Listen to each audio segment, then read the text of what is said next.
Sir స్టేషన్కి ఓ 10 టీలు త్వరగా పంపించు. Okay sir. Okay sir.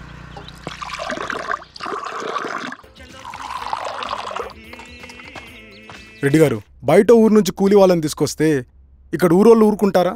గొడవలకు వస్తారండి. నాకు లా అండ్ ఆర్డర్ ఇష్యూ అవుతుంది. వాళ్ళు గొడవకు దిగితే మేమన్నా వాచమలమా? ఏం చేయాలో మాకు తెలుసు. చుండూరు, కారంచెడు, పదిరికుప్పం, నీరుకొండల్లో ఏం జరిగిందో ఈ ఊర్లో కూడా అదే జరుగుతుంది. మీరు ఇలా ఆవేశపడితే ఎలా రెడ్డి గారు? మీరైనా చెప్పండి ఈశ్వర్ రెడ్డి గారు. ఏం చెప్పమంటావు గిరిధర్? వాళ్ళు ప్రతి సంవత్సరం ఇలా పెంచుకుంటూ పోతూ ఉన్నారు. ఈ సంవత్సరం 50, వచ్చే సంవత్సరం ఎంతని ఎవరికని వాళ్ళు అడిగిందంతా ఇచ్చుకుంటూ పోతూ ఉండాలా మేము? వచ్చే సంవత్సరం పెంచర్లేండి సార్. సరే, అలాగని వాళ్ళని రాసిమ్మని చెప్పండి, అప్పుడు చూద్దాం. వీరస్వామి, ఆ నరసింహ గారిని పిలువు. సార్. నరసింహ గారు సార్ పిలుస్తున్నారు. నమస్తే సార్. నమస్తే, కూర్చోండి సార్. టీ. నమస్కారం. నమస్తే సార్. టీ అందరికీ. చూడండి నరసింహ గారు, మీరు అడిగింది ఇవ్వటానికి వాళ్ళు సిద్ధంగా ఉన్నారు. కానీ వచ్చే సంవత్సరం మీరు కూలీల రేటు పెంచబోమని హామీ ఇవ్వాలి. వచ్చే సంవత్సరం మిగిలిన వస్తువుల ధరలు పెరగవని మీరు హామీ ఇవ్వండి, అలాగే మేము ఇస్తాం. మేము అడిగింది మీ చేతిలో ఉంది, మీరు అడిగింది మాత్రం మా చేతిలో లేదు. వాళ్ళ చేతిలో ఉంది సార్, అంతా అన్నల చేతిలో ఉంది.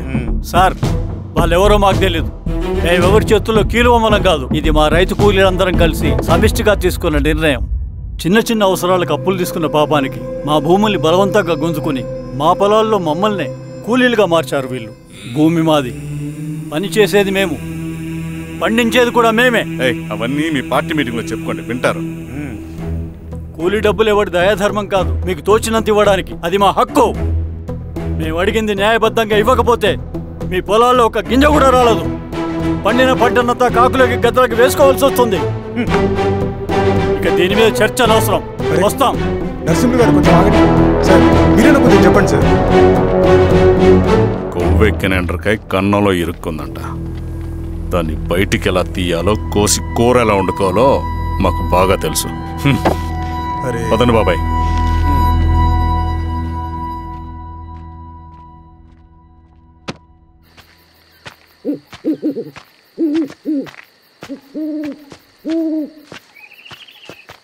లాల్ సలాం కామ్రేడ్. లాల్ సలాం. ఇంత పొద్దున లేచారంటన్నా? విప్లవకారుల జీవితాలు ఇంతే కదా రవి. 15 ఏళ్ళుగా ఇదే జీవితమే కదా బతుకుతున్నాను. ఎటువైపు నుంచి ఎవడొచ్చి అటాక్ చేస్తాడో తెలీదు. పరిగెడుతూనే ఉండాలి. ఈ అడవిలో కడుపు నిండా తిండి, కంటి నిండా నిద్ర కూడా ఉండదు. ఒక్కొక్కసారి తాగడానికి చుక్క నీరు కూడా దొరకదు. 2 పుస్తకాలు, ఒక కిట్ బ్యాగ్, అందులో 2 జతలు, ఒకటి ఒంటి మీద, ఇంకోటి దండం మీద. ఇవే మనకున్న ఆస్తి. ఒక్కొక్కసారి ఇవి కూడా ఉండవు. బార్డర్లో సైనికుడు లాంటి వాడే, అడవిలో విప్లవకారుడు కూడా. ఇదంతా జనం కోసం, వాళ్ళ బతుకుల్లో వెలుగు కోసం. సరే, ఏం సమాచారం? కూలీ రేట్లు పెంచే విషయంలో భూస్వాములు చాలా పట్టుదలగా ఉన్నారన్నా. కానీ మన నరసింహ నన్ను ఒప్పుకోలేదు. మీటింగ్ అయ్యాక వెళ్తూ కోపంగా ఏదో మాట్లాడారన్నా. నాకెందుకు అనుమానంగా ఉంది. కీడు తలపడితే ఎక్కువ నష్టం వాళ్ళకే రవి. కానీ మధ్యలో రైతు కూలీల పరిస్థితి ఏమైపోతుందని ఆందోళనగా ఉందన్నా. చదరంగంలో నిలబడ్డాక చావుకి వెరవకూడదు రవి. ఇన్నాళ్ళు వాళ్ళు ఇచ్చిన పావలాకి 10 పైసలకి కూలి చేశారు. వాళ్ళ జీవితాలు బాగుపడాలంటే మనమెత్తిన పిడికిని దించకూడదు. సరే అన్నా. స్వామి, ఎలా ఉన్నారు ఊళ్ళో అందరూ? అందరూ బాగున్నారమ్మా. కోతలు కొయ్యలేదేంటి? ఊళ్ళో కూలి రేట్ల కోసం గొడవ నడుస్తూనే ఉందమ్మా. అడిగినంత ఇవ్వాల్సిందేనని కూలీలు, నచ్చినంత ఇస్తామని రైతులు. ఎవరు రేటు తేగట్లేదమ్మా. ఈ ఇష్యూలో అన్నలు ఇన్వాల్వ్ అయ్యారా? వాళ్ళు వెనక లేకుంటే ఈ కూలి చేసుకునే వాళ్ళకి ఎక్కడి నుంచి వచ్చినాయి అమ్మా ఎన్ని గుండ్లు? ఇచ్చింది పుచ్చుకుంటమే తప్ప ఏనాడన్నా ఇంత కావాలని అడిగారు వీళ్ళు. పోనీలే, ఇన్నాళ్ళకైనా వాళ్ళకేం కావాలో నోరు తెరిచి అడగగలుగుతున్నారు. సంతోషమేగా. తీసుకుని మీదటైనా జాగ్రత్తగా ఉంటుంది.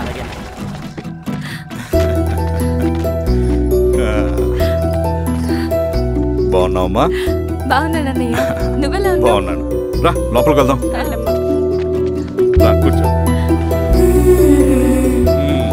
సో ప్రయాణం అంతా బాగానే జరిగింది కదా? నీ ఫేవరెట్ నెత్తిపూరి.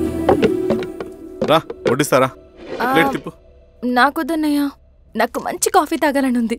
అమ్మో, నీకు నచ్చినట్టు కాఫీ చేయాలంటే ఆ దేవుడి దిగి రావాలి తల్లి. ఏంటో అన్నయ్య, మంచి కాఫీ తాగకపోతే ఇక ఆ రోజంతా అదోలా ఉంటుంది నాకు. రేయ్ సామే, అర్థమైంది. శిరీష్ అమ్మకి మంచి కాఫీ కావాలి, అంతేగా నేను వెళ్ళి పట్టుకొచ్చేస్తా. ఎక్కడికి స్వామి? మన ఊళ్ళో మెగాస్టార్ హోటల్ ఉందమ్మా, అందులో కాఫీ చాలా బాగుంటుంది, నేను వెళ్ళి పట్టుకొచ్చేస్తా.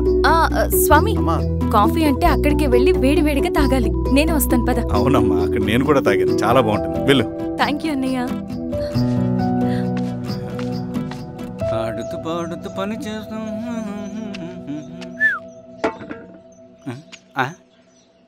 ఏంది మీ పిల్లగాడికా? అవును. ఒకసారి పెట్టుకొని చూస్తా. పెట్టుకో.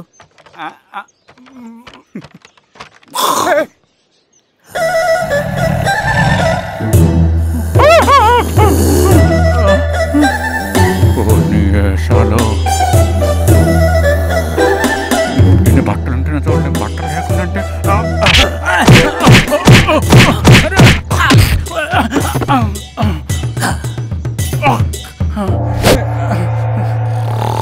చంపేస్తాను, నీకు దండ పెడతా.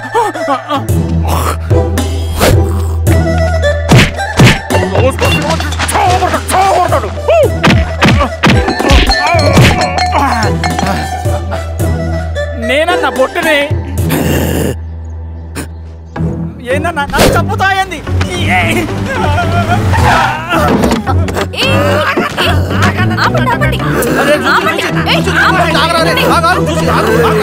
మాట్లాడి దొంగ సినిమా చూసాడమ్మా, పొద్దున్న నేను పొలానుకొని చంపేస్తాడమ్మా. మేడం మంచి కాఫీ పెట్టు. మేడమా? అయితే మేడంకి స్పెషల్ కాఫీయా? ఓకే అమ్మా. ఆడికి చిరంజీవి పిచ్చి.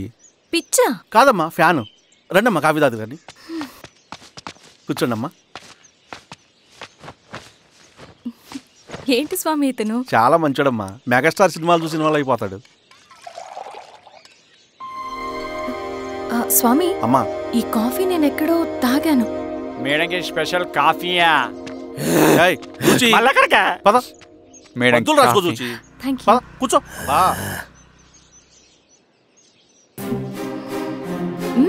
కాఫీ బాగుంది. ఎవరు చేశారు? మా రవణ పెట్టాడమ్మా. రవి? ఎవరు రమ్మను? రవణ మేడం పిలుస్తున్నారు.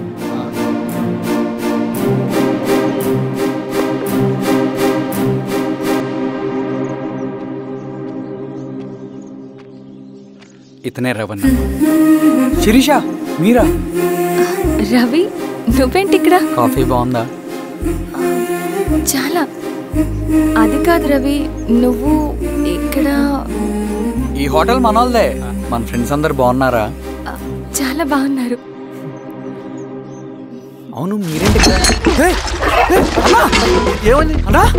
ఏమైందన్నా? స్వామి త్వరగా కారుతా. జాగ్రత్త అన్నా, త్వరగా పట్టి తీయనా.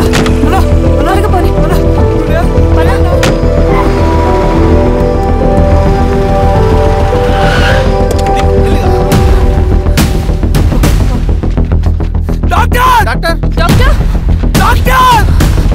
ఏమైంది డాక్టర్? త్వరగా చూడండి డాక్టర్.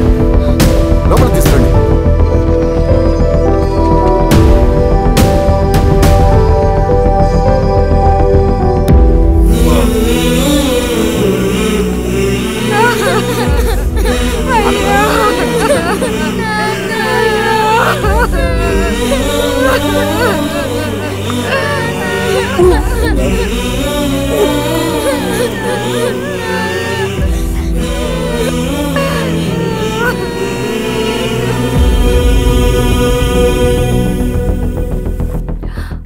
ఎలా ఉంది డాక్టర్?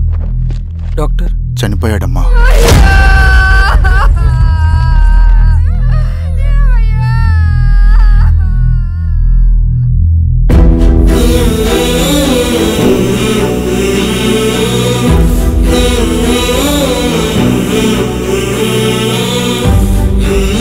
ఆ పేపర్స్ ఏంటి రవి?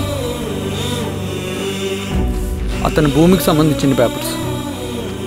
ఒక సంవత్సరం నుంచి ఈ పేపర్స్ పట్టుకుని ప్రతిరోజు ఎంఆర్ ఆఫీస్ చుట్టూ తిరిగేవాడు. భూమిని తాకట్టు పెట్టి అప్పు తీసుకున్న పాపానికి టైంకి వడ్డీ కట్టలేదని అప్పిచ్చిన ఆ దొర ఎంఆర్ఓ ఆఫీస్లో లంచం ఇచ్చి భూమిని తన పేరు మీద రాయించుకున్నాడు. ఈ ఎంఆర్ఓ ఆఫీస్లో ఎవరు నిజాయితీగా పనిచేయట్లేదండి. చెట్టు కట్టి నరకాలి ఒక్కొక్కడిని. నరికేడవేంటి రవి? నువ్వు కాగితం మీద ఒక బొమ్మ గీస్తావు, ఒక చోట సరిగ్గా రాదు, ఏం చేస్తావు? ఎరేజర్తో సరిచేస్తావా లేకుంటే ఆ పేపర్ని చింపేస్తావా? మరి మనుషుల విషయంలో ఎందుకు రాదు ఆ ఆలోచన? తప్పు చేసిన ప్రతి ఒక్కరిని నరుక్కుంటూ పోతే చివరికి మిగిలేది మనుషులు కాదు, శవాలు.